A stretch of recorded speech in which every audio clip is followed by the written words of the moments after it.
ஒருவன் தன் வீட்டு பரணை சுத்தம் செய்தபோது ஒரு பழைய விளக்கு கிடைத்தது. அதை துடைத்தபோது அதற்குள் இருந்து ஒரு பூதம் வந்தது. அதை விடுதலை செய்ததற்காக எனக்கு 2 வரங்கள் தருவதாக சொன்னது. நான் கொஞ்சம் யோசித்துவிட்டு என் முதல் வரத்தை கேட்டேன். எப்போது எதை வாங்க முடிவு செய்தாலும் என் பாக்கெட்டில் கைவிட்டதும் மிக சரியான சில்லறை வேண்டும் என்று என்பதை நான் கேட்ட முதல் வரம். அவன் அடுத்து 2வது பூதத்திடம் ஒரு வரத்தை கேட்டான்.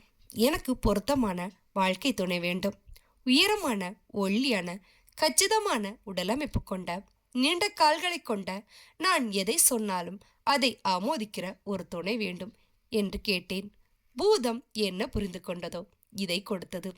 அது என்னவென்றால் அதுதான் நெருப்புக்கோழி.